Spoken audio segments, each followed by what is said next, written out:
El 6 de junio de 1944, 34.000 soldados estadounidenses embarcaron en una misión fatídica.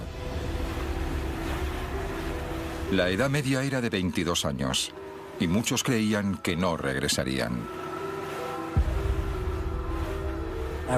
Escribí una carta a mi hermana en la que le decía: no esperes que regrese a casa. Creía que moriría. En 1944 los nazis ocupaban Europa. Los aliados lanzaron el mayor ataque de todos los tiempos desde el mar contra una costa fuertemente defendida por las fuerzas alemanas. Era la mejor oportunidad para liberar el oeste de Europa. Sin embargo, para los soldados, incluso si llegaban hasta la costa, era una batalla por la supervivencia. Habías hecho todo el camino hasta la playa de Omaha, pero cuando salías de la embarcación no llegabas tan lejos como hasta aquí. Estabas luchando por tu vida entre las olas. Esta es la épica historia de la batalla de 12 horas por la playa de Omaha. Su corazón les decía que hacían lo correcto, no solo para su país, no solo para sus familias, sino también para el mundo entero. Pero uno de los puntos de inflexión de la historia moderna gira en torno a algunos factores sorprendentes y unas tácticas extraordinarias. No solo dependía del poder del hombre y de las armas más avanzadas, sino también de magos, invenciones extravagantes como tanques que podían navegar o paracaidistas explosivos, y de los espías que enviaban mensajes secretos en palomas mensajeras. Era una batalla en la que las vidas de miles de soldados estadounidenses pendían de la precisión de la previsión del tiempo o del diseño de la hebilla del paracaídas. A pesar de los ingeniosos instrumentos tácticos y de las estrategias, a lo largo de una desprotegida superficie de arena de un centenar de metros, las armas más poderosas de la guerra siguen siendo el liderazgo y la valentía.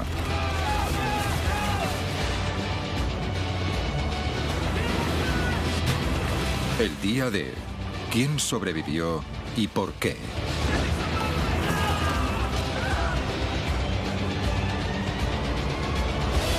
El día del desembarco.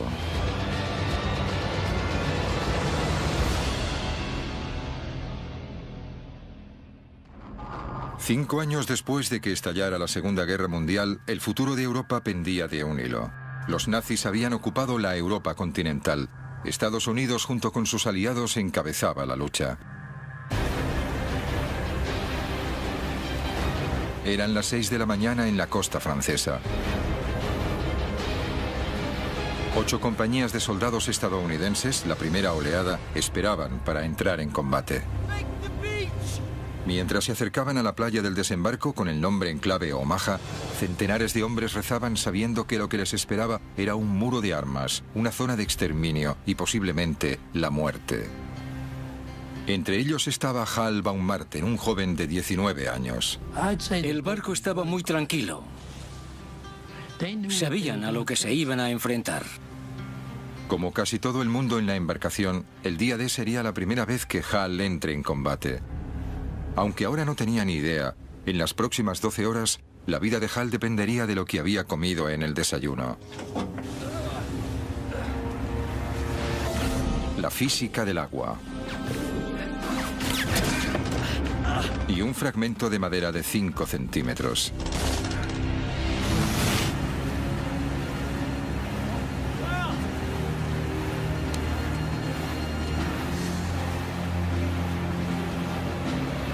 Justo un año antes, Hal estaba estudiando en la Universidad de Nueva York. Era un prometedor jugador de béisbol. Entonces fue reclutado. Escribí una carta a mi hermana. No esperes que vuelva a casa.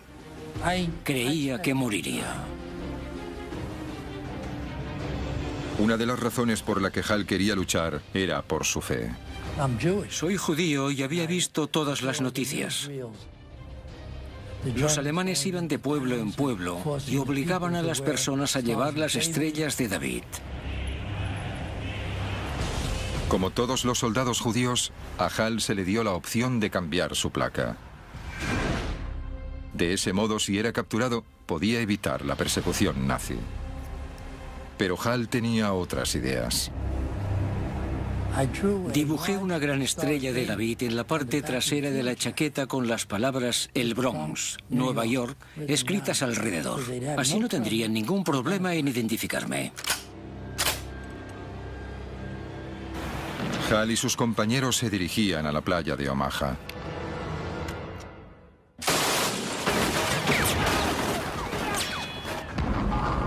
Unos 1.200 alemanes estaban atrincherados con vistas a la costa.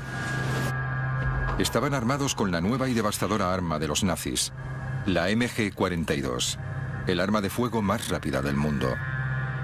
El doble de rápida que la ametralladora estadounidense Browning.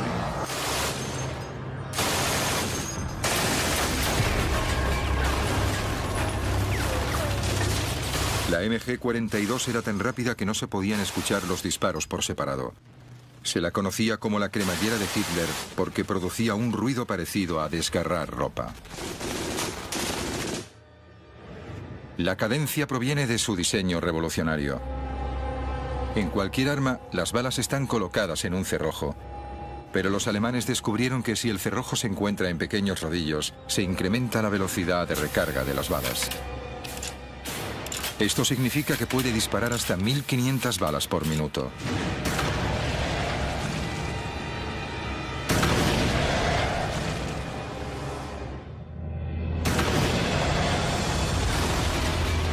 Eso eran 25 proyectiles por segundo dirigiéndose a una velocidad de 3.200 kilómetros por hora hacia el barco de Hal.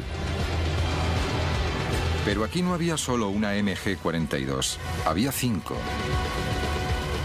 Eso significaba que el bote de sal podía ser alcanzado por 125 proyectiles cada segundo. Cuando un soldado usa tácticamente esa ametralladora del modo correcto, es una verdadera pesadilla. Una de las primeras cosas que tienes que hacer en el combate es buscar la ametralladora del enemigo e inutilizarla. Inutilizarla inmediatamente. Hal y los otros hombres debían inutilizar esas armas.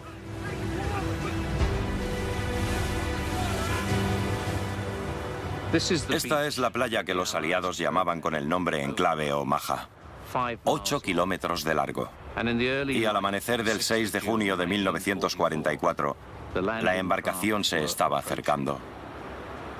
Era la punta del iceberg de la mayor operación anfibia jamás organizada.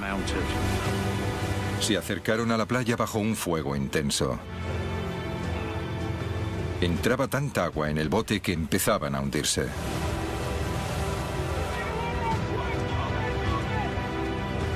Y los bandazos desencadenaron otro problema: los mareos.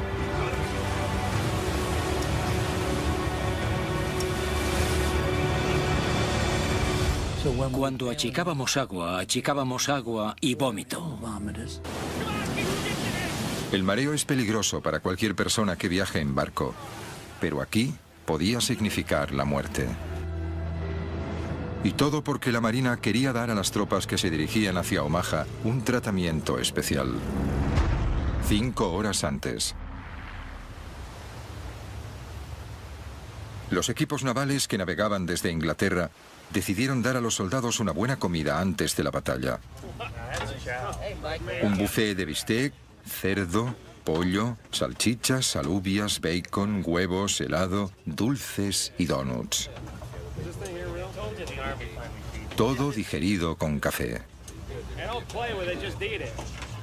La Marina creía que un estómago lleno ayudaría a la moral de los soldados.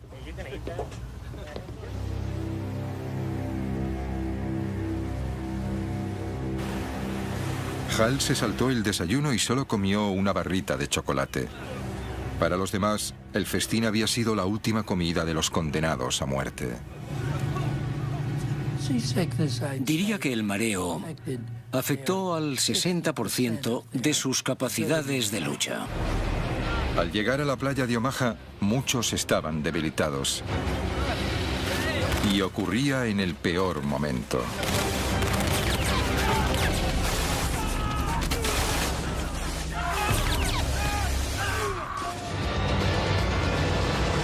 El día del desembarco. El día del desembarco. Día D. 6:38 de la mañana. Miles de estadounidenses desembarcaron en la playa de Omaha. Tenían frío, estaban cansados y muchos de ellos muy mareados. Hal Baumgarten, de 19 años, no estaba mareado. La embarcación había llegado tan lejos como podía.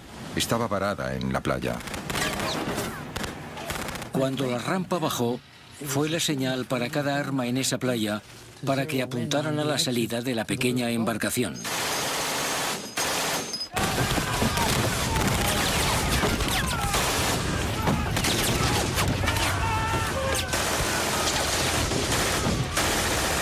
El fuego de las ametralladoras alemanas alcanzaba las rampas de salida de las embarcaciones, reduciendo sin piedad el número de hombres. La única posibilidad de supervivencia para ellos consistía en hacer lo que no debían hacer: saltar hacia los lados. Y me tiré al agua.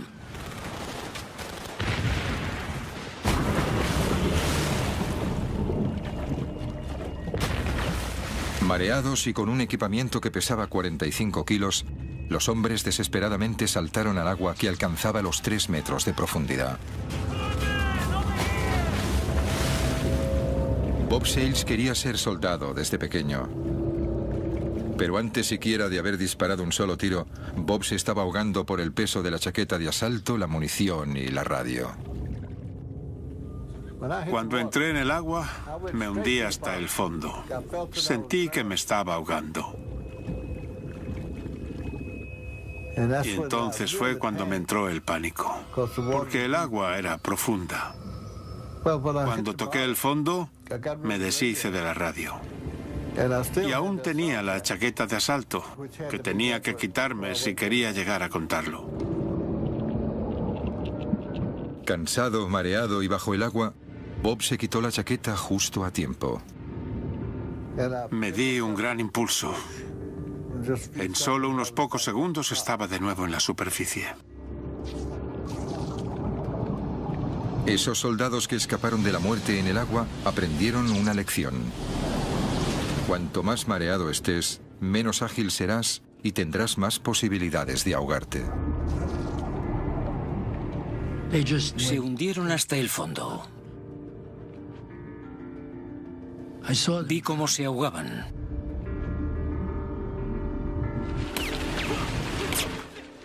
Hal solo comió una barrita de chocolate para desayunar y no estaba mareado. Pero como todos los soldados que no se habían ahogado, se enfrentaba a otro peligro en el agua. El incesante torrente de proyectiles que se dirigían hacia ellos a 900 metros por segundo. Sobrevivir a ese caos dependía de la física, porque ahora era el agua lo que podía salvarlos.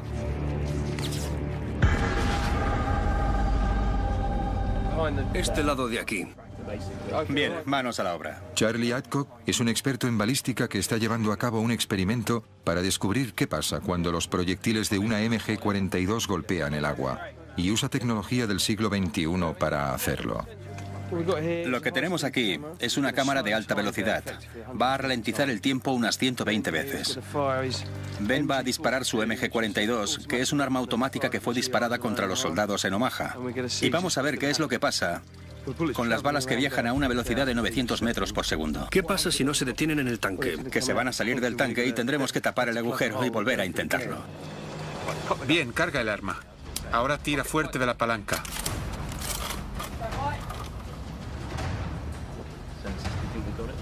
Tres, 2, 1.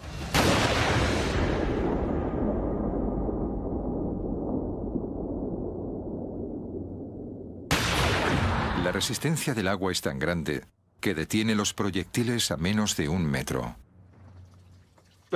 Básicamente, ha pasado de ir a 900 kilómetros por segundo a 0 en 1 metro, como máximo. En la playa de Omaha, el margen entre la vida y la muerte era de solo unos pocos centímetros. Si los proyectiles golpeaban el agua a 30 centímetros, estabas muerto. A 1 metro o más, estabas a salvo.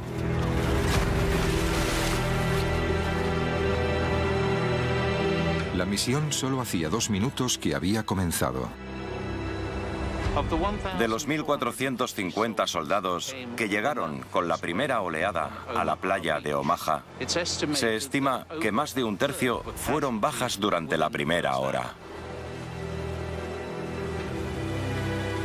En solo 120 segundos, estos hombres se han enfrentado a la ametralladora más devastadora del mundo. Muchos escaparon de la muerte saltando de la embarcación para ahogarse bajo el peso de su propio equipamiento. Los supervivientes fueron aquellos que estaban a más de 1 metro de donde los proyectiles golpeaban el agua.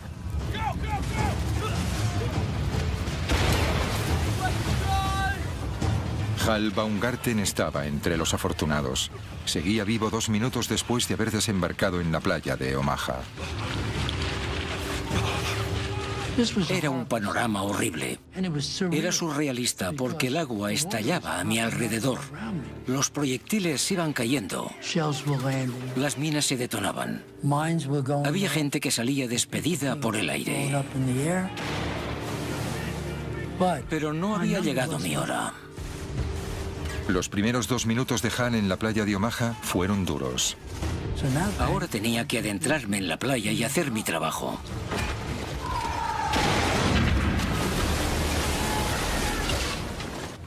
Eran las 6:42 de la mañana, 10 minutos después del desembarco. Las cosas iban muy mal.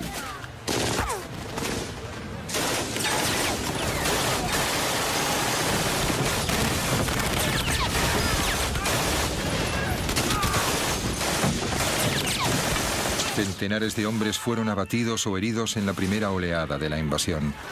Muchos otros chapoteaban en el agua y aún no habían alcanzado la zona más difícil, la playa.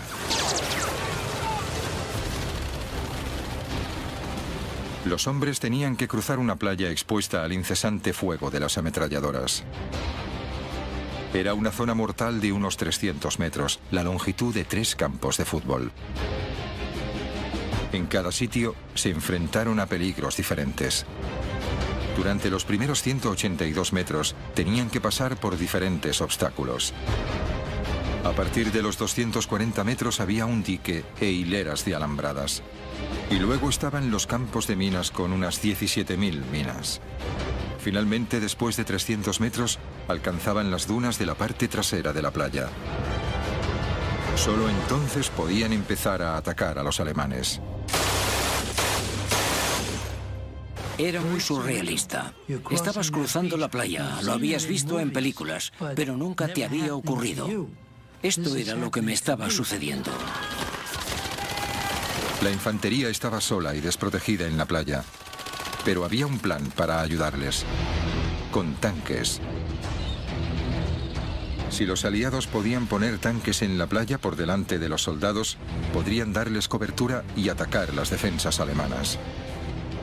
Pero la embarcación que llevaba los tanques era vulnerable. Ellos mismos necesitaban un modo de conseguir que los tanques llegaran a la playa. Así que los inventores aliados concibieron una idea ingeniosa.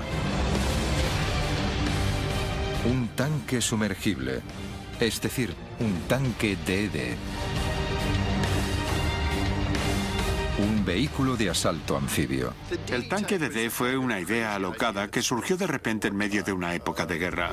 Fue un artilugio de Rube Goldberg. Era un tanque Sherman normal, conducido con propulsores en el agua, con una pantalla de lona sujetada por cilindros neumáticos. Y lo más increíble de esto es que funcionó. En los meses anteriores al día D se probaron los tanques anfibios y pasaron las pruebas con éxito.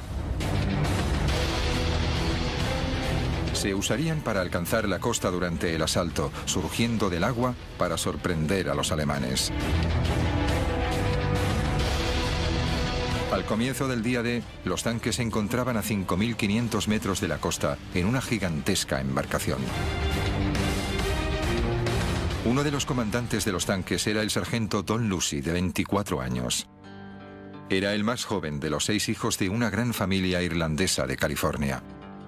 Don era un gigante de 1,80 m que amaba a su pastor alemán Duke. Todo el mundo conocía a Don como Babe. El trabajo de Don consistía en hacer que un tanque DD alcanzara la playa de Omaha, uno de un grupo de 32. Una vez en la playa, debería de haber un tanque cada 45 metros, lo que proporcionaba cobertura a la infantería. Pero había un problema. Las olas alcanzaban los 2 metros. Los tanques anfibios no se habían probado bajo estas condiciones. Habían trabajado en un lago o un muelle tranquilos, pero era algo completamente diferente cuando el mar estaba revuelto. Era casi un suicidio, pero los planificadores no tenían elección.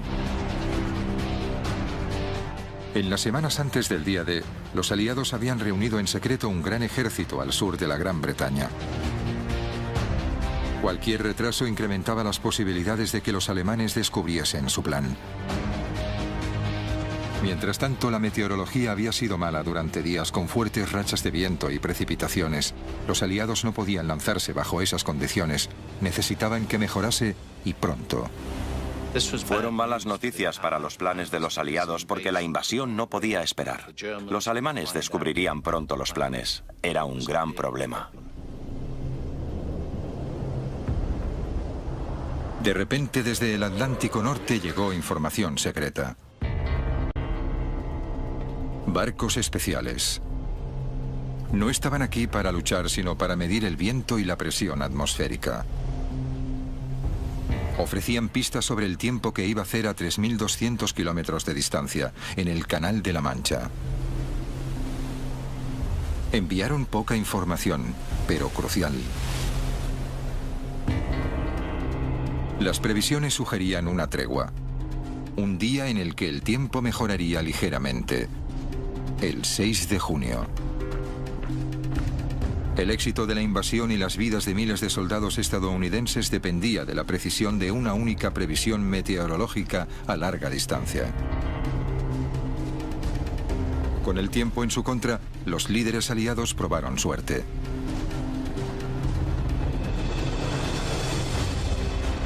El 6 de junio el tiempo mejoró, pero los mares aún estaban revueltos.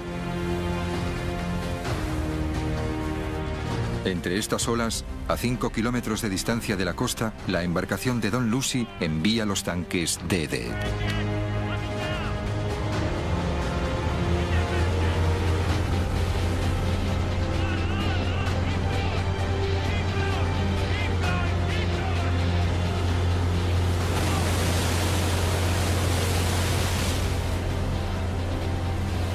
El tanque de Don flotaba y navegaba por ahora.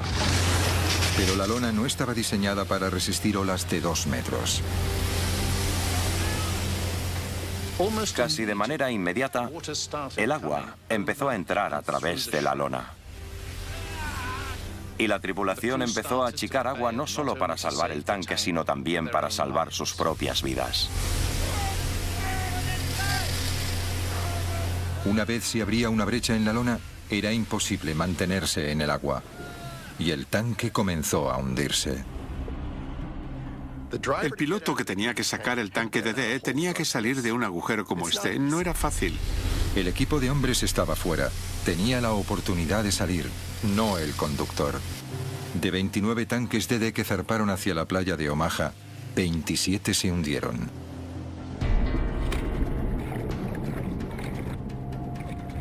De los otros tanques que alcanzaron la playa, la mayoría fueron destruidos. Como no estaba en el tanque, Don Lucy escapó. Pero los otros 33 miembros del equipo no tuvieron tanta suerte. El fracaso de los tanques DD anfibios al no poder llegar a la costa significó que los hombres de la playa de Omaha dependían de ellos mismos. Ahora debían luchar solos y apoderarse de las inexpugnables posiciones sin tanques que los protegieran.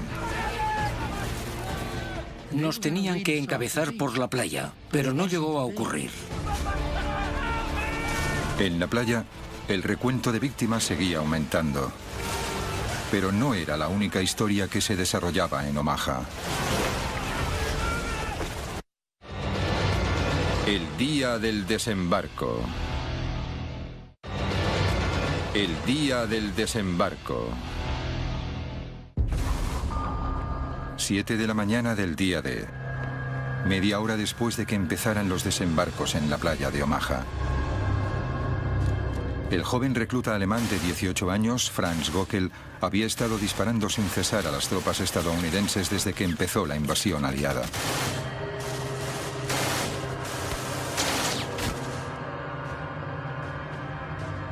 Göckel disparaba desde un búnker con vistas a la playa.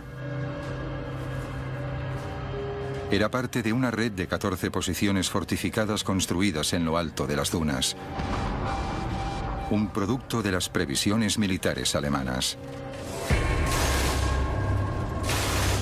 Pero cómo Göckel y los búnkeres llegaron hasta aquí se debe a una batalla de la inteligencia en el que estaban involucrados un mago británico poco conocido y uno de los mayores tácticos militares del mundo.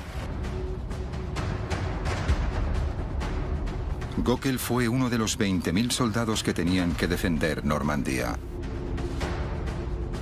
Justo un año antes estaba trabajando para la empresa de su padre cerca del Valle del Ruhr, arreglando tejados dañados por las bombas aliadas.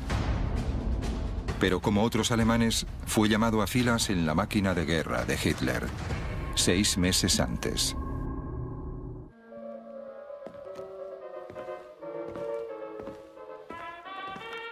Para Franz Göckel, este búnker también era un hogar. Dentro de este puesto de guardia de cemento, sus camaradas y él dormían, comían, escuchaban música y se relajaban. Cuando llegó el día D, hacía meses que estaban allí. El hecho es que los soldados que fueron enviados a Normandía para vigilar las defensas atlánticas consideraban que era un trabajo fácil.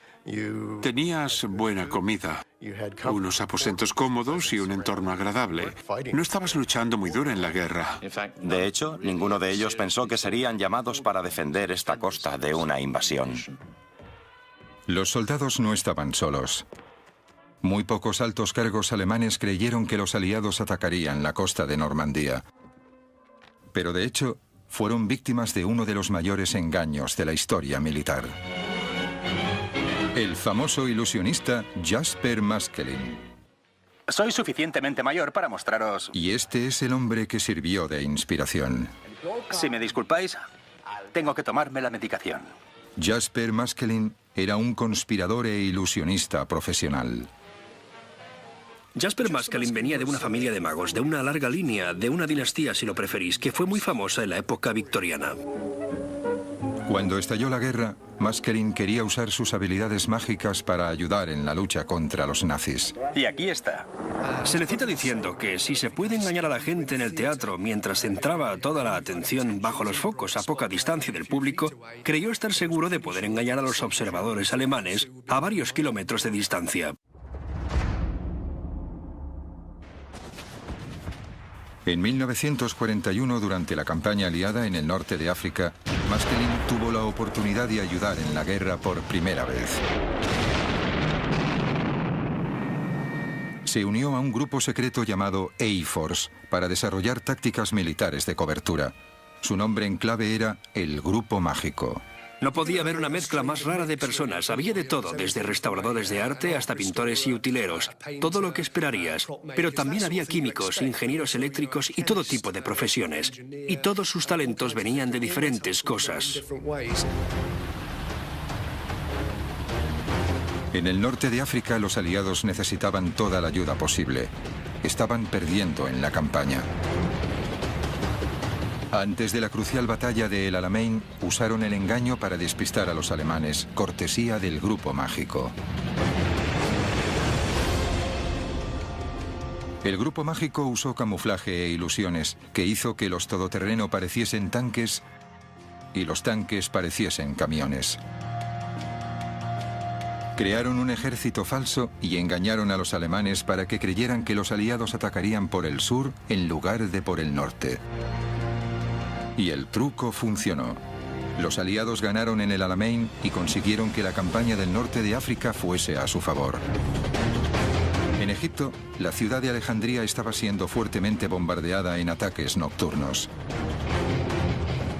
El Grupo Mágico diseñó un plan para dejar a oscuras toda la ciudad.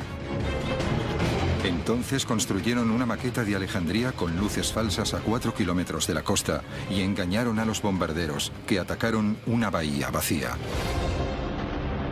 El engaño siempre se ha usado en la guerra desde tiempos inmemoriales. Desde la primera pelea en la que alguien propina un puñetazo falso, eso es engañar. Pero lo que Maskelyne y su grupo hicieron fue, por así decirlo, usar la tecnología de la época para empezar. En ese sentido era un hombre de su época, pero también proporcionó un aire teatral. En 1943, los planificadores aliados se dieron cuenta de que a las ideas de Maskelyne se les podía dar un uso más estratégico. Esconderían el verdadero lugar de desembarco de la invasión de Europa, creando uno falso.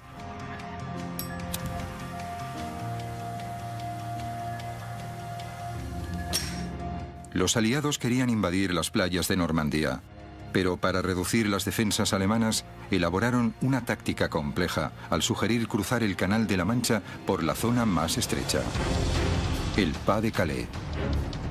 Usaron las tácticas de Maskelyne para juntar un ejército falso al sureste de Inglaterra, enfrente de Calais.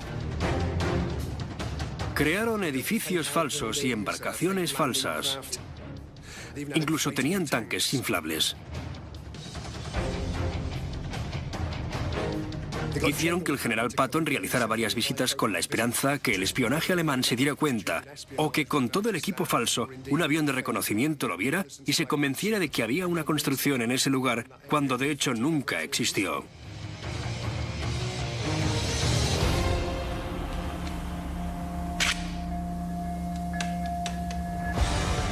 Los alemanes cayeron en la trampa de los aliados. En los meses anteriores al día D, el mando nazi desplazó la mayoría de sus divisiones de tanques y gran parte de su infantería de Normandía hacia el Pas de Calais, a 240 kilómetros de distancia. El engaño de los aliados funcionó perfectamente. Los alemanes dejaron parte de una división para defender la playa de Omaha. Franz Gockel pertenecía a una pequeña fuerza de 600 hombres, pero no por mucho tiempo.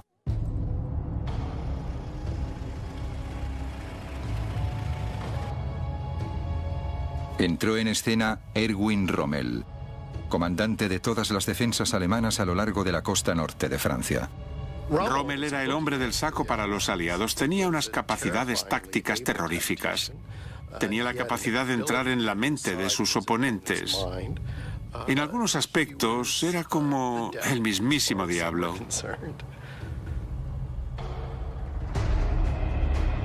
La reputación de Rommel se debe principalmente a que luchó en el desierto con recursos mínimos.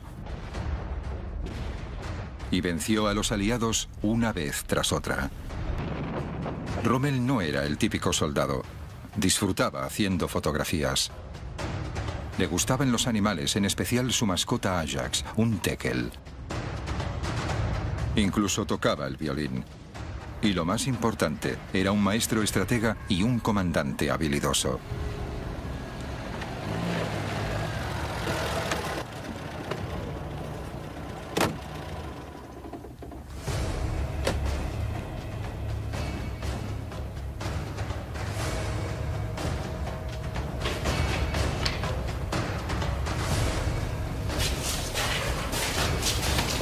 Rommel era conocido por ser muy autoritario con sus tropas y sacar lo mejor de ellos. En Omaha, Rommel tuvo un déjà vu.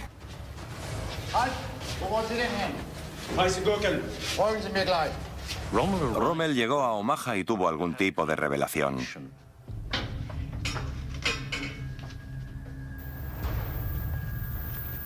Le recordó a otra playa que había conocido. Era Salerno.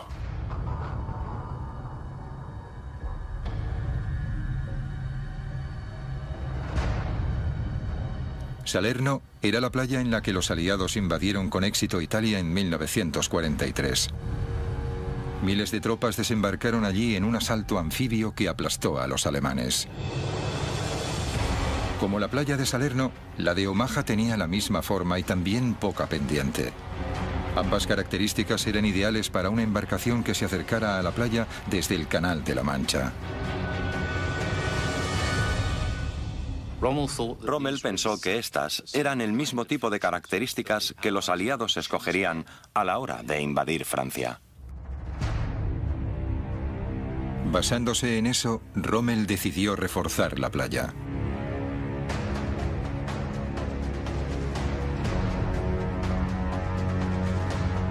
Durante los siguientes meses, la playa de Omaha sufrió una transformación. Los búnkeres se mejoraron para convertirlos en fortificaciones. En apenas 6 meses, Rommel incrementó el número de obstáculos defensivos en la playa hasta los 3.700, uno cada 2 metros. Y luego envió más tropas a Omaha, muchos veteranos de guerra, doblando el número de defensores hasta los 1.200.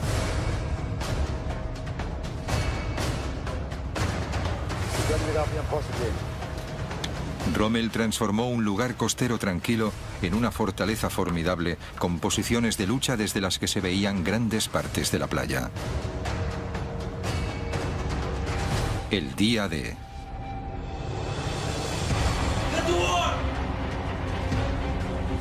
El 6 de junio de 1944 se confirmaron las sospechas de Rommel.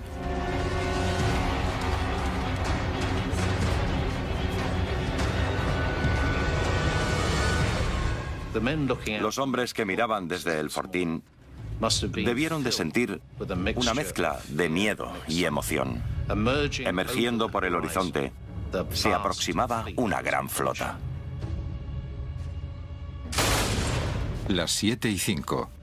Había pasado más de media hora desde el comienzo de la mayor invasión anfibia de la historia. Desde las nuevas fortificaciones reforzadas, Franz Göckel disparaba tan rápido como le permitía su arma. No sabía cuántos hombres había matado hasta que los cuerpos empezaron a ser arrastrados a la playa.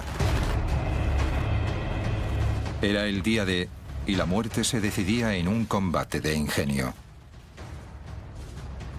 Inicialmente, los aliados consiguieron ocultar el lugar del desembarco a los alemanes. Pero las tácticas de Rommel eliminaron cualquier ventaja que hubieran ganado gracias a este engaño, con consecuencias devastadoras. Ahora, Hal Baumgarten estaba al comienzo de la zona mortal de la playa de Omaha. En medio del caos, Hal vio a Robert Garvett, su mejor amigo en el ejército.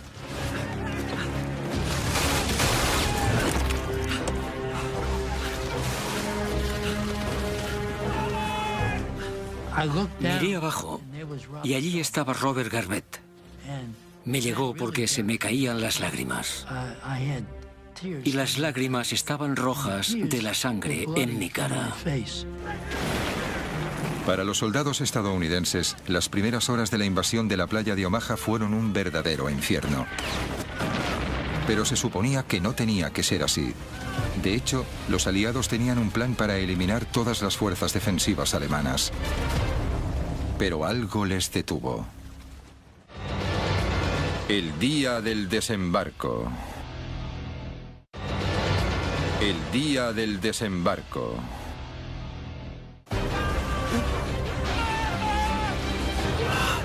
Hal Baumgarten era un soldado de 19 años del Bronx. Inició el día D pensando que moriría. Ahora, 30 minutos después de que empezara la invasión, está completamente convencido de que lo hará. Eran las 7:10. Hal estaba al principio de una gran zona mortal de 300 metros en la playa de Omaha.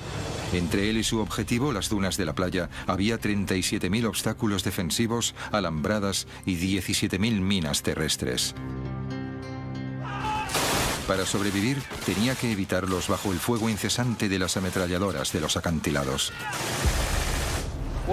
Lo que era interesante de la playa de Omaha es que no había ninguna cobertura.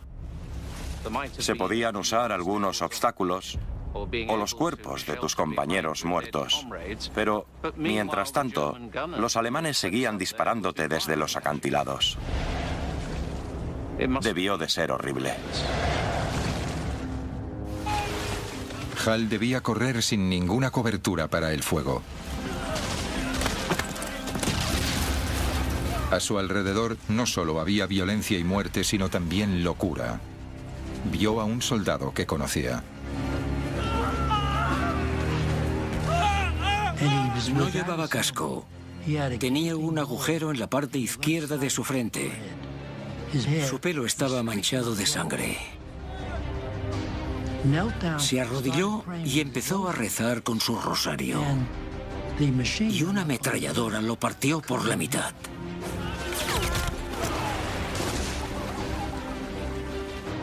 Fue horrible. Era difícil ver partes de cuerpos de personas que conocíamos. Se podía oler la carne quemada. Había hombres que gritaban a sus madres. Era una escena horrible. Una escena horrible que estaba a punto de empeorar. Entre los otros testigos del caos había un joven médico, Virgil Mounds. Aunque no tenía 20 años, como la mayoría de soldados de la playa de Omaha, Virgil tenía un secreto. Era menor de edad. Virgil Mounds solo tenía 15 años. Mintió para poder alistarse. Cogió la licencia de su hermano. Nunca debió de haber estado allí. Pese a que debía estar de camino a casa tras salir de la escuela, Virgil fue responsable de salvar vidas en el campo de batalla. Los proyectiles empezaban a llegar. Bajo el fuego de la artillería pesada, el trabajo de Virgil consistía en vendar a los hombres heridos para que pudiesen seguir luchando. Llamé a los médicos para que le ayudaran y Virgil Mounds se levantó. Se dirigió allí. Es difícil hablar de él. Vino para intentar curar al hombre herido. Entre tanto, los proyectiles seguían llegando. Los alemanes disparaban cada minuto a los soldados en la playa. Cuando la bomba explotaba, se rompía en miles de fragmentos, algunos pequeños y otros grandes. Estos viajaban a una velocidad de 2.700 metros por segundo, devastador para soldados cercanos. Los fragmentos podían incluso pasar de un cuerpo a otro. Uno de los proyectiles que cayó estalló en pedazos que atravesaron el cuerpo de Virgil Mounds. Mounds murió al instante.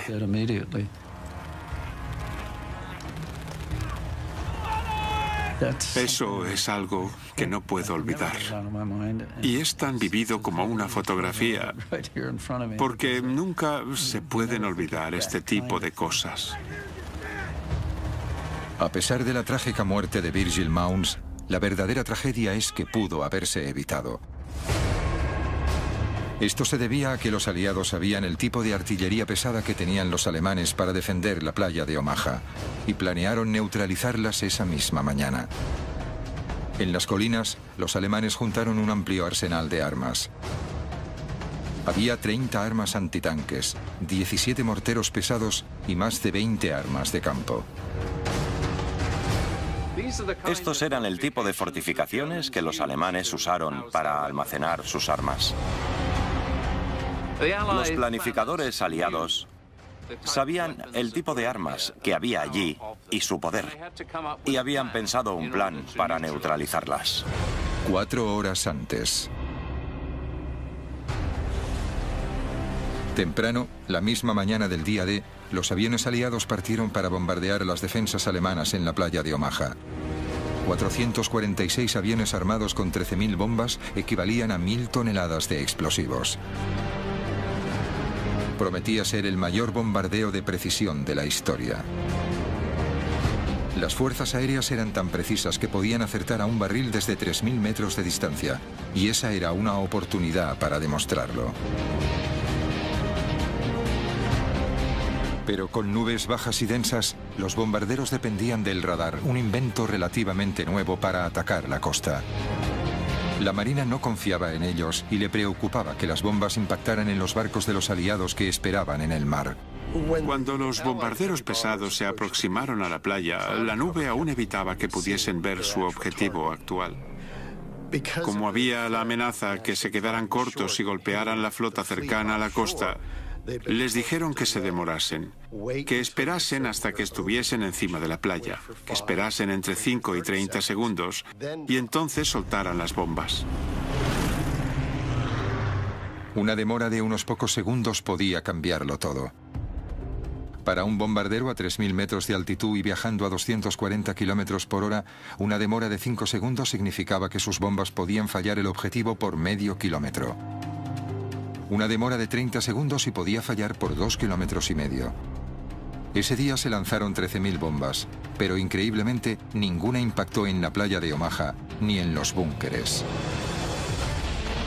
Fue el mayor error de los planes aliados del día D. Oh, madre mía, nada funcionaba. Iba a ser uno de los peores días. Hal Baumgarten se encontraba al comienzo de una playa llana y expuesta. Y me dije a mí mismo, tengo que salir de esta playa.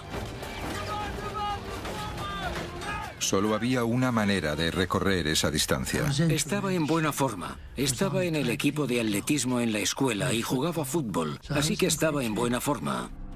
300 metros para cobijarse. Hal necesitaba alcanzarlo tan rápido como pudiera. ¿Cuánto tardaría? Veámoslo con ropa más ligera. 65 segundos.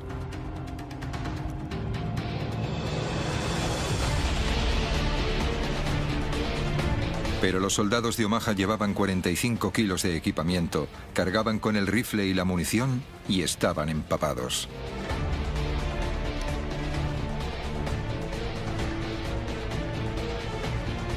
Un minuto y 30 segundos, un 50% más de tiempo, un 50% más de posibilidades de que le dispararan. Pero Hal estaba decidido, tampoco tenía alternativa. Inició una carrera traicionera a lo largo de la arena. Estaba pensando, ¿qué sentiré cuando una bala me atraviese? ¿Qué se siente cuando te disparan?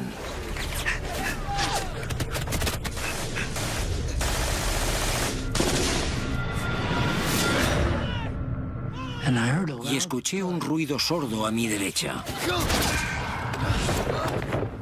Así que me tiré en la arena detrás del erizo.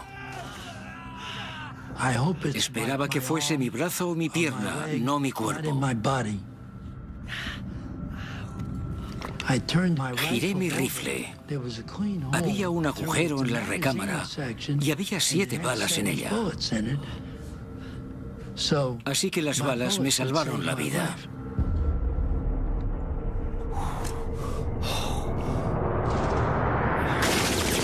Salvado por una recámara. Un gran golpe de suerte.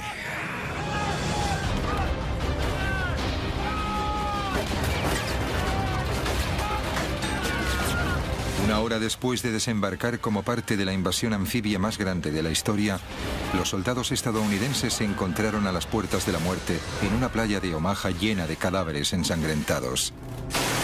Los alemanes demostraron ser un enemigo más duro de lo que esperaban. A lo largo de la costa había cierta cantidad de nidos de ametralladoras escondidos en el terreno rocoso, entre los cuales había 5 ametralladoras alemanas de 155 milímetros que podían eliminar cualquier cosa en un radio de 24 kilómetros. Podían arrasar Omaha y la cercana playa de Utah, así como abatir las embarcaciones de los aliados que llegaban para ayudar en la invasión. Esas armas podían eliminar los transportes a medida que se acercaban a la costa.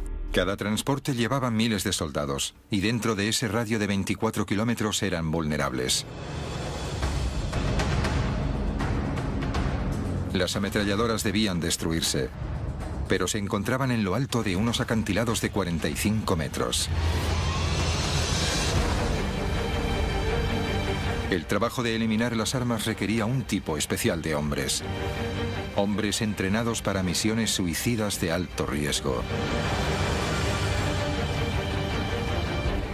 Sabíamos que iba a ser peligroso. Creíamos que seríamos capaces de hacer el trabajo. Esto era parte del entrenamiento del comando. Podías hacer todo lo que te habían dicho. George Kessner era un joven teniente de los Rangers de élite del ejército. Antes de la guerra, George había dejado el instituto y trabajaba en una heladería. Cuando esta estalló, se alistó en el ejército y su vida cambió. Demostró ser un candidato excepcional para oficial y fue aceptado en los Rangers para las operaciones especiales. Durante los 6 meses de entrenamiento, George ocultó un secreto a sus compañeros por miedo a que le costase su ingreso en la unidad de élite. Pero ahora, momentos antes de desembarcar en la playa de Omaha, descubrió que no era el único. Ver al enemigo y dispararle se volvió mucho más importante cuando ellos te estaban disparando a ti. Los Rangers debían escalar unos acantilados de 45 metros bajo un fuego incesante. Dada la dificultad, sabían que muy pocos volverían de la misión. Cualquier asalto a un acantilado es un reto si es que no es de por sí uno de los objetivos más difíciles que conquistar. Tenías que escalar hasta lo alto de un acantilado de 45 metros mientras te disparaban. Y cuando llegabas arriba, tenías que llegar hasta las mismas armas. Diría que en una escala de complejidad del 1 al 10, donde 10 era la más alta, eso tenía un 10. Para ayudar a los hombres en esta misión, los Rangers tenían un equipamiento especial. Mientras entrenaban en Inglaterra, construyeron arpeos que se dispararían con morteros. Durante meses, practicaron disparando estos hacia acantilados y luego escalaron las cuerdas. Pero durante las prácticas no fueron el blanco de ametralladoras y francotiradores que les disparaban constantemente. El primer trabajo de los Rangers sería cruzar la playa hacia los acantilados. La ametralladora a nuestra izquierda, en lo alto del acantilado, abrió fuego sobre nosotros mientras salíamos de la embarcación. E hirieron a 2 hombres cerca de mí. De gravedad. Me dispararon en el costado. Y el médico miró y me dijo, te lo vendo y estará bien. No ha dado en nada importante. Nunca lo conseguiremos. Me giré y dije, esto es un gran error. Nunca conseguiremos subir esos acantilados. Mientras los proyectiles volaban por encima de ellos, los Rangers devolvieron el fuego. Montaron su arma secreta, el arpeo propulsado por cohete. Pero en el momento clave, el lanzamiento falló.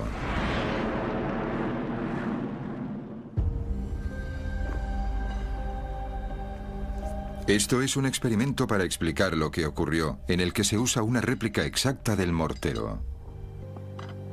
Lo que vamos a hacer es que vamos a insertar el arpeo en el mortero. Y vamos a lanzarlo a lo alto de este acantilado, que es muy parecido al acantilado de Pond Walk, y veremos qué pasa. 3, 2, 1.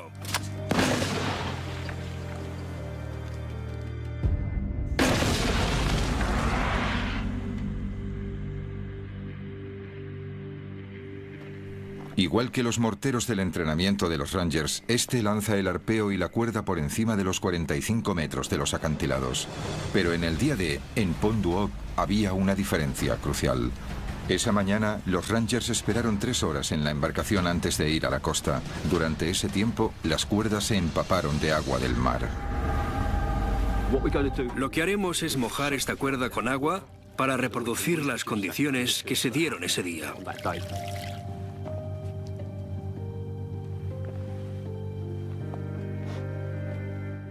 3, 2, 1.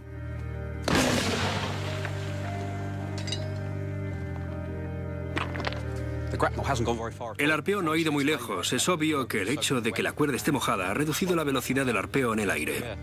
Solo unos pocos centenares de centilitros de agua han sido suficientes para evitar que el arpeo alcanzara la cima.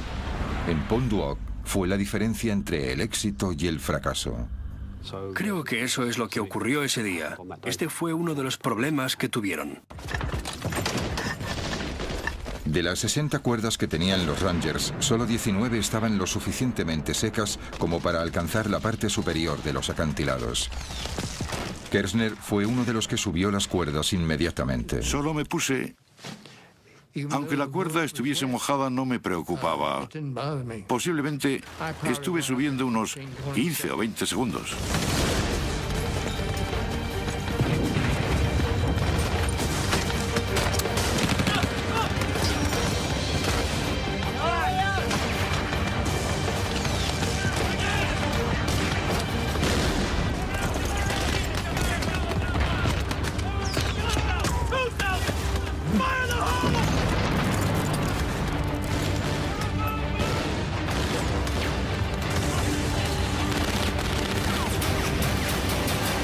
En lo alto del acantilado la batalla continuaba. Abriéndose paso, los Rangers supervivientes luchaban por alcanzar las armas. Finalmente las encontraron. Pero Kershner y sus camaradas estaban a punto de ver algo que les sorprendería. Los Rangers habían luchado a través del fuego de las armas pesadas y hubo 20 bajas hasta llegar allí. Todo para descubrir que los alemanes les habían engañado. No había artillería, solo unos cuantos postes telegráficos. Allí había soldados que se habían preparado para ello durante meses. Estaban decididos a tener éxito.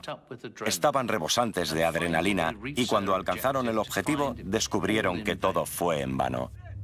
Debieron de estar hechos polvo. Ahora, los desmoralizados Rangers se daban cuenta de que se enfrentaban a un enemigo con un temible poder de fuego y que también eran habilidosos en el engaño. Un enemigo que estaba a punto de desplegar todo su arsenal en la playa de Omaha.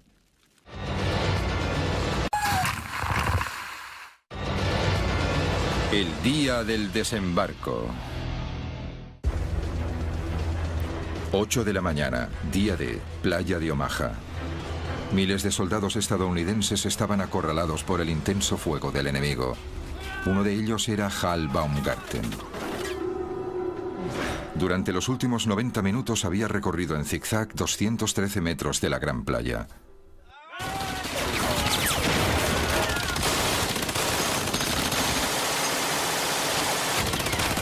Durante ese tiempo, había visto a hombres ser abatidos por las ametralladoras. Casi se ahoga y escapó de la muerte por pocos centímetros. Ahora llegaba el bombardeo de la artillería. Era aterrador.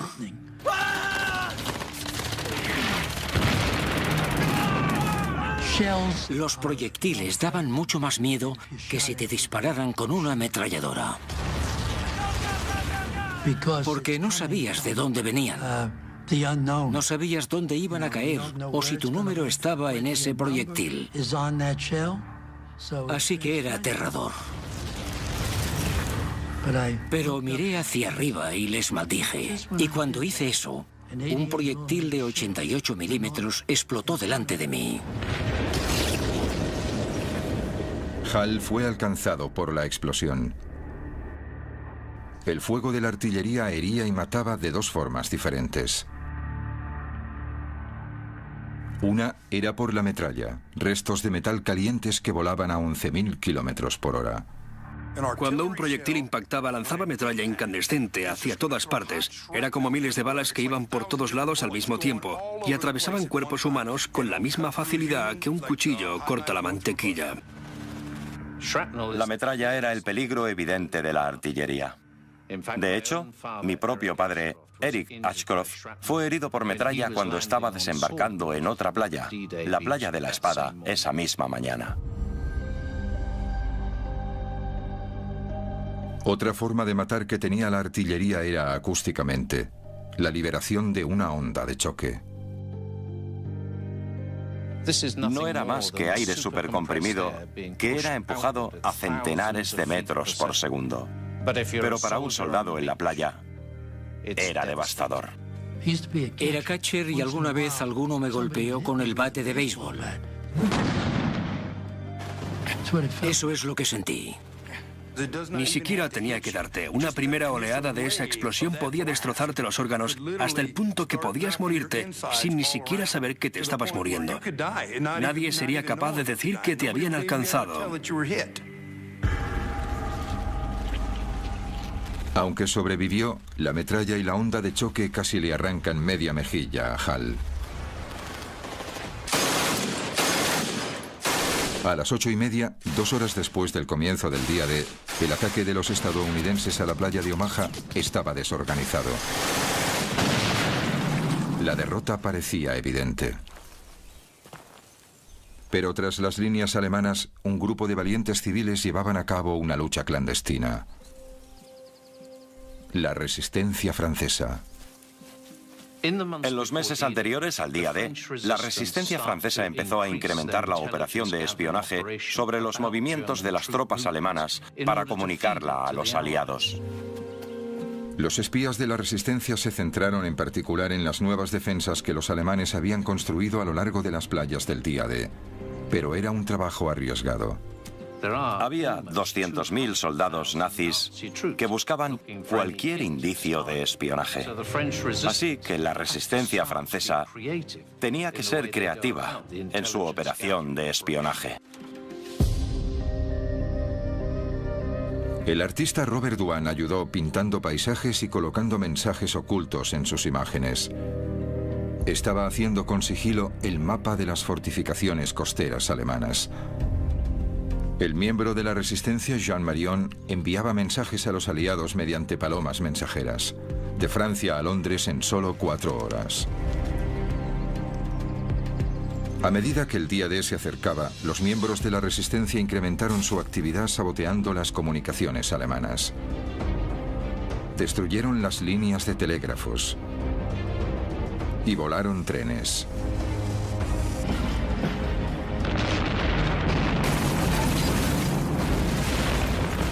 Pero a medida que la resistencia se hacía notar, los alemanes estaban cada vez más alerta.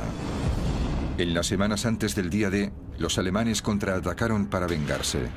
Dispararon a las palomas mensajeras.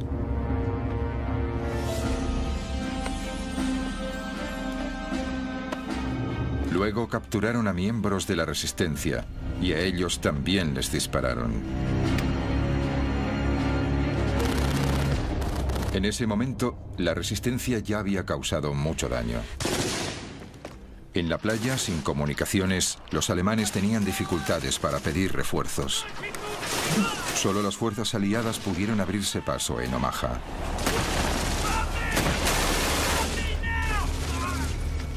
Pero para Hal Baumgarten, la batalla había ido de mal en peor. Gravemente herido por el fuego de la artillería, su único refugio era el dique que tenía enfrente. Unos 240 metros a lo largo de una playa de 300 metros de ancho. Aquí se juntaban los supervivientes, aunque sus esperanzas se desvanecían.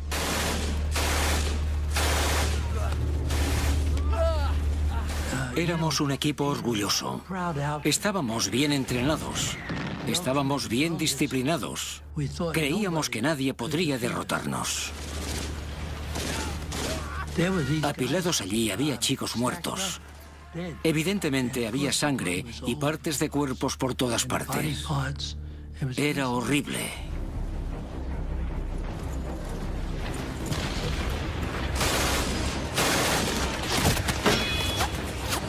Me pregunté, ¿por qué no yo? ¿Cuándo me atravesará una bala?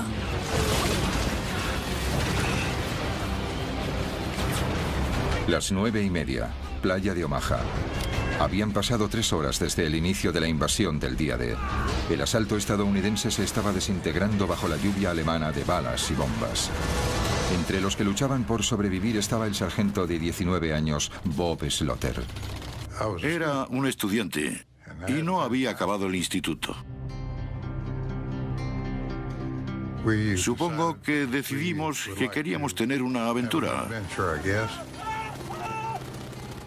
Y puedo decirte que tuvimos más de lo que habíamos planeado. Bob y sus compañeros estaban arrinconados en el dique y reinaba la confusión. Perdimos a nuestros oficiales, perdimos a nuestros compañeros. No teníamos ningún líder. Éramos solo un puñado de chicos como yo que hacíamos lo mejor que podíamos. Los hombres estaban asediados desde 2 flancos. Por delante, el incesante fuego de los alemanes. Por detrás, las olas que se acercaban rápidamente.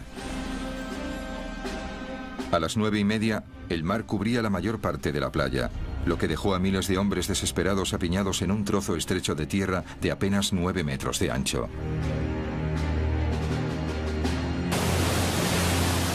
Asediados por el fuego, los hombres eran blancos fáciles para los artilleros alemanes. Pero hubo ayuda de otros soldados aliados tierra adentro. 8 horas antes.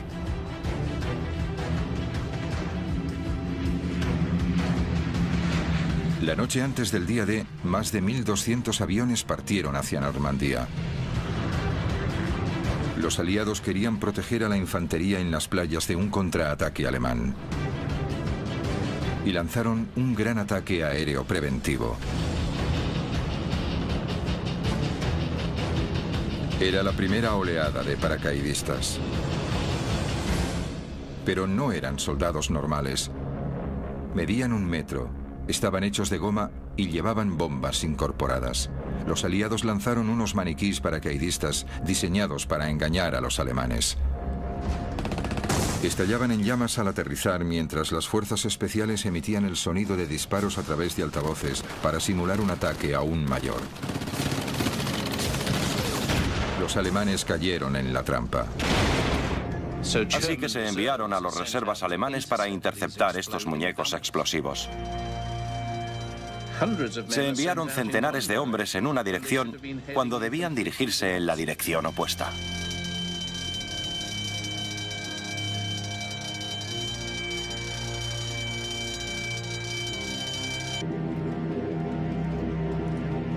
Ahora era el turno de los 13.000 verdaderos paracaidistas.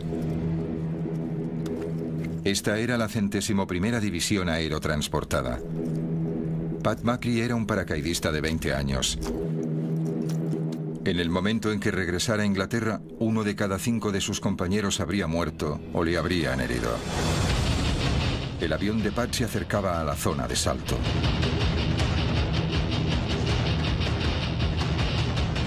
El estado de ánimo cambió completamente. También el trayecto. El avión se movía mucho, era errático, giraba a la izquierda y luego giraba a la derecha, y luego la munición trazadora y el fuego antiaéreo.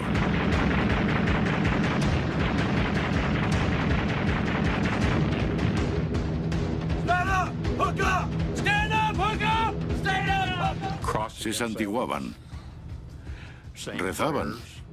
Había llegado el momento. Comprobabas el hombre que tenías delante y le dabas una palmadita en la espalda. ¿Está todo el mundo bien? Claro que sí. Te ponías frente a la puerta y no había casi ninguna pausa. Éramos como un líquido que goteaba fuera del avión. De repente se activó el sistema de apertura automático del paracaídas. Se desplegaba y se producía un tremendo tirón. Entonces tuve una sensación de paz y tranquilidad.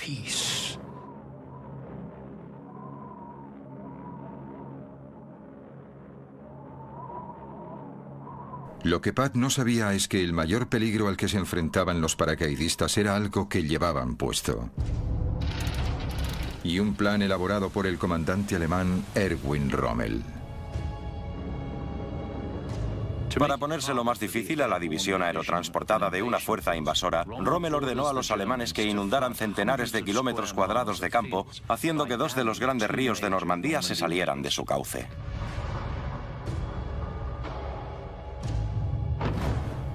Ahora, centenares de paracaidistas caían sobre el agua, muy peligroso para un salto normal.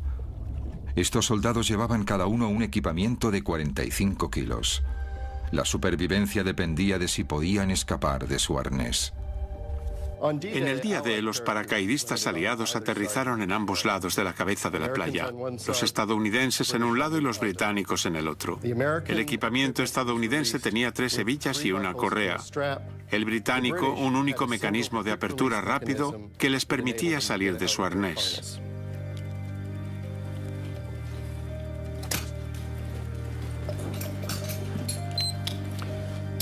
El paracaidista británico salió de su arnés en apenas 5 segundos, mientras que el paracaidista estadounidense seguía luchando para salir del suyo. El paracaídas se enrollaba en los hombres. El arnés ahora era una trampa mortal. Tenías que liberarte del paracaídas porque este podía caerte encima.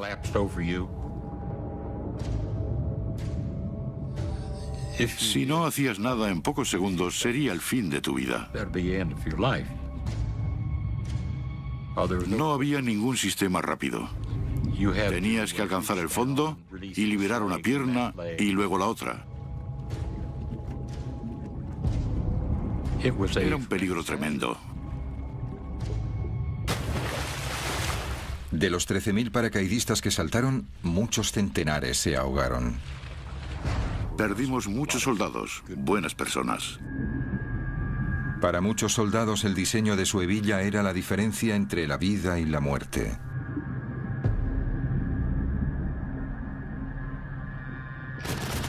Como en cualquier batalla, los pequeños vaivenes del destino tenían grandes consecuencias. Pero en la playa de Omaha, una cualidad hallada en el campo de batalla estaba a punto de cambiar la historia. Pura valentía.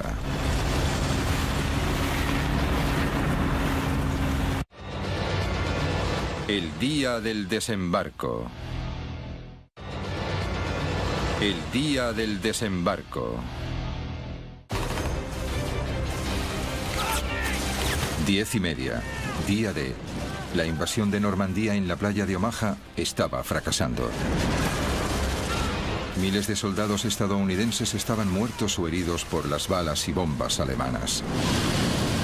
También por el mareo que los había debilitado antes de la batalla. Ahogados debido al peso de su equipamiento. Los tanques anfibios que se hundieron en el mar. Y los arneses de los paracaídas que no se soltaban bajo el agua. Los soldados luchaban contra muchas adversidades. En la playa, el soldado Hal Baumgarten evaluaba la situación.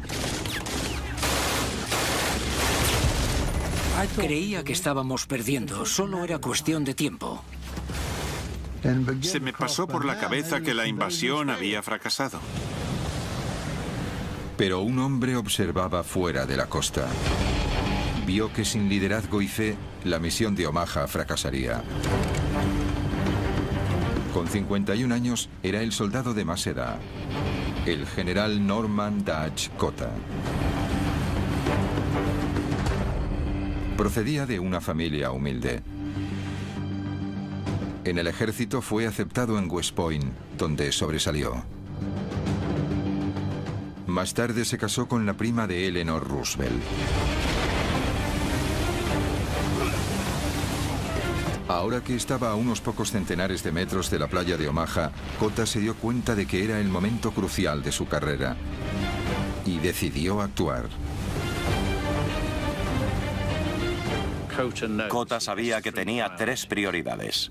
Una era inyectar algo de liderazgo. La segunda era sacar a sus hombres de la playa.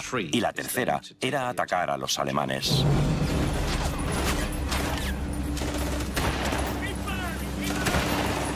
Una vez en tierra, Cota tomó el control. De repente algunos de mis hombres dijeron: capitán, mira ese hombre de allí. Y miré la playa y a unos 90 o 140 metros había un hombre con un cigarro que estaba gritando a la gente de la playa. Era difícil de creer que hubiese alguien corriendo por la playa, porque seguían disparando. Incluso desde esa distancia parecía algo más voluminoso que la mayoría de nosotros. Y nos preguntamos, ¿quién será? El hombre no temía a nada.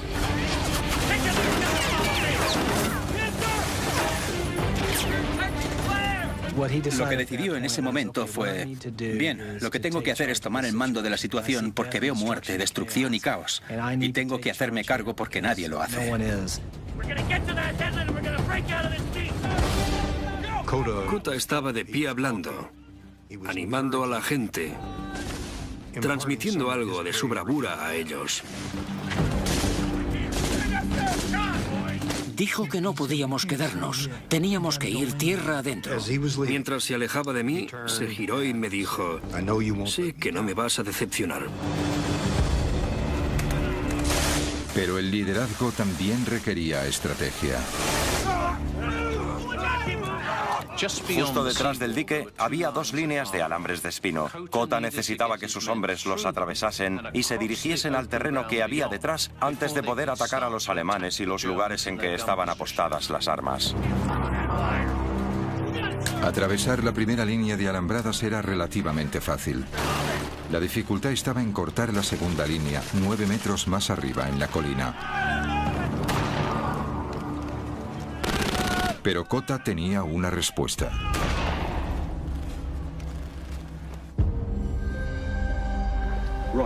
Lo que tenemos aquí es un torpedo Bangalore.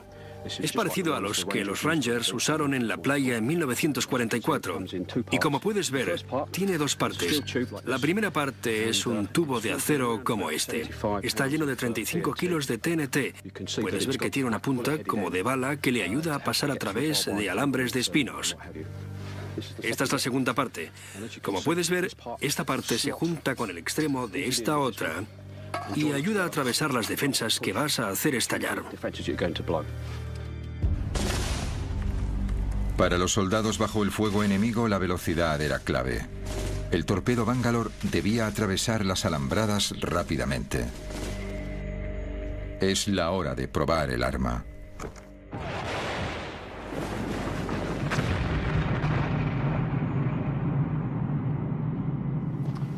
El torpedo Bangalore ha hecho pedazos un canal justo donde pasaba el alambre de espinos. De hecho, ha hecho estallar ambos lados del alambre de espino del canal. Se pueden oler los explosivos, puedes ver la decoloración y que lo ha cortado, ya no está.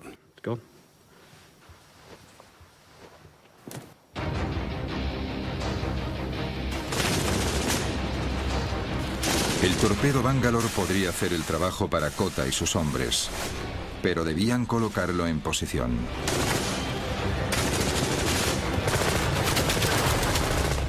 Y los primeros hombres en intentarlo fueron abatidos. La ayuda estaba mar adentro. 12 naves de guerra que eran capaces de disparar a los búnkeres alemanes para ayudar a los hombres de la playa de Omaha. El capitán de uno de los barcos, James Eames, del USS Frankfurt, quería ayudar, pero no podía. Tenía órdenes de esperar. Su trabajo no era el de salvar a los soldados de la playa, sino proteger la vulnerable flota de barcos estacionados en alta mar.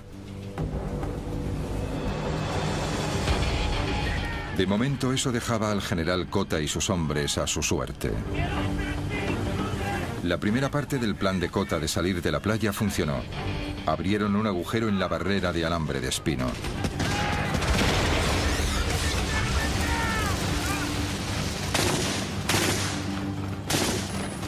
Pero esperándoles en lo alto de la colina había una ametralladora MG-42 que disparaba 25 balas por segundo.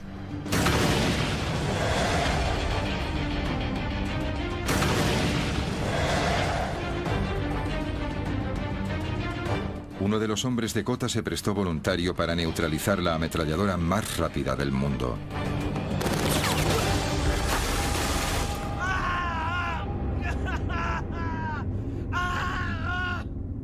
Imagina que eres Kota. Por segunda vez te encuentras en un momento crítico.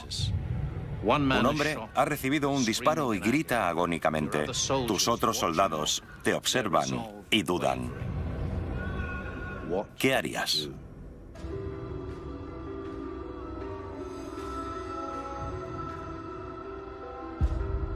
Ese general sabía que estaba al mando y que necesitaba hacer que ocurriera algo, si no acabarían todos muertos.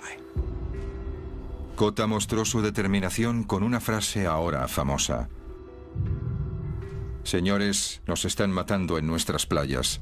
Vayamos tierra adentro y que nos maten. Entonces desplegó la mejor arma a su disposición. Liderazgo. Y fue el primero en correr colina arriba.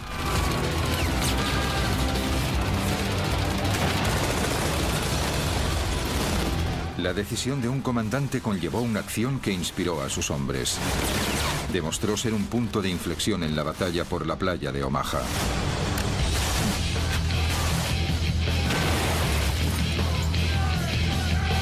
Kota lideró el asalto. Mientras tanto, a 16 kilómetros de la costa, se estaba tomando otra decisión importante. En los barcos de la flota del día D, algunos oficiales intentaban seguir la batalla. Como muestran estas imágenes de la playa, había centenares de hombres muertos o heridos en la arena o en el agua. Los oficiales estaban a punto de rendirse. A media mañana, estaban pensando si desplazar otros soldados que habían dejado en otra playa. Los oficiales se enfrentaban a un dilema estratégico: utilizar sus destructores para proteger los barcos o usarlos para atacar a los alemanes en la playa. Empezó a llegar la información de que los soldados empezaban a abrirse paso a través de las líneas alemanas. Después de horas esperando, finalmente los comandantes de la Marina dan la orden de atacar. Se le permitió al comandante James Semmes del USS Frankfurt dirigirse a toda velocidad hacia la costa. Semmes llevó al Frankfurt tan cerca de la playa que se arriesgó a tocar el casco contra el fondo marino. Justo a 730 metros de la costa, el Frankfurt se puso de costado y disparó. Empezaba el ataque. El proyectil pasó por encima de mí. Escuché un silbido. Y luego, ¡bum!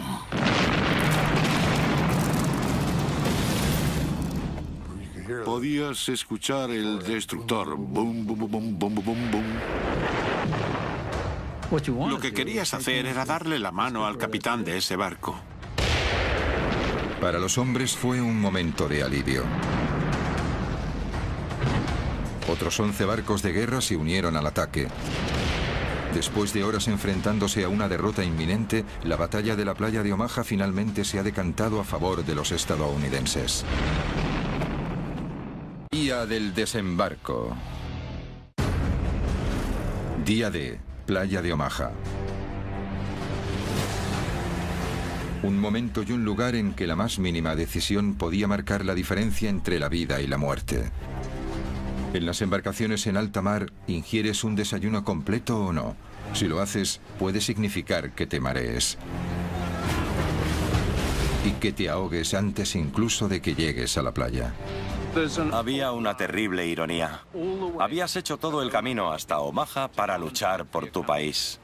Pero cuando salías de la embarcación, no llegabas tan lejos. Tenías que luchar por tu vida en el agua. Una vez en el agua, la diferencia entre un proyectil que te mataba y uno que fallaba era de unos centímetros. Lo que parecía extraordinario era que si una bala golpeaba el agua a un palmo de distancia de ti, estabas muerto. Pero si golpeaba el agua a 1 metro de ti, estabas a salvo. Pero el día D estuvo a punto de no suceder. Durante días, unas tormentas violentas hicieron que el mar estuviese demasiado revuelto para un desembarco anfibio. Los meteorólogos estaban desesperados buscando una tregua. Entonces llegó información secreta desde el Atlántico. Las lecturas sugerían que podía haber un pequeño intervalo, un único día, en que el tiempo mejoraría ligeramente. Así que las vidas de miles de soldados estadounidenses dependían de un simple informe meteorológico. Y entonces estaba la playa. Solo 300 metros de ancho. Suficientemente cortos como para cruzar en apenas 1 minuto si no fuese por esto, la MG-42. Su cadencia de disparo provenía de una pequeña pero revolucionaria innovación. En cualquier arma de fuego, las balas están encerradas en un cerrojo. Pero los alemanes descubrieron que si el cerrojo se encontraba en unos pequeños rodillos, se incrementaba mucho la velocidad a la que se recargaban las balas. Significó que el arma podía disparar 1500 balas por minuto. La MG-42 convirtió la playa de Omaha en 300 metros de carnicería.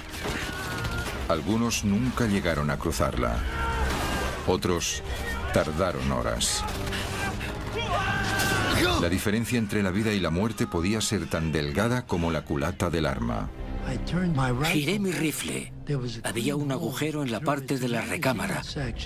Y allí había 6 balas. Es decir, que las balas me salvaron la vida. Tierra adentro, una vez más, las cosas pequeñas a menudo tenían el mayor de los impactos. Un arnés de paracaídas mal diseñado provocó que los paracaidistas se ahogaran en los campos inundados. Imagina cómo fue. Llevabas un arnés que incluso en tierra seca tendrías dificultades para quitártelo. Era terrorífico. Pero en la batalla, la valentía podía superar los golpes del destino. El general Cota y sus hombres se habían abierto paso. Ese hombre no temía nada. Con el respaldo del fuego naval, abrieron una ruta por el interior. Un ejército de hombres podía por fin entrar en Francia. Y empezó la liberación del oeste de Europa. Lo que fue más sorprendente es que en los días posteriores al día D, otros 200.000 hombres aterrizaron trayendo con ellos 3 millones de toneladas de suministros. Un ejercicio logístico de lo que nunca antes se había visto y que no se ha visto desde entonces. Esta es una fotografía aérea de la playa de Omaha tomada al mediodía del día D. Había marea alta. Se pueden ver las olas golpeando contra el dique, la embarcación, tanques abandonados y vehículos en el agua. Pero entre ellos también se pueden ver centenares de puntos. Cada uno es un cuerpo, un soldado estadounidense muerto y arrastrado por el agua hasta la playa.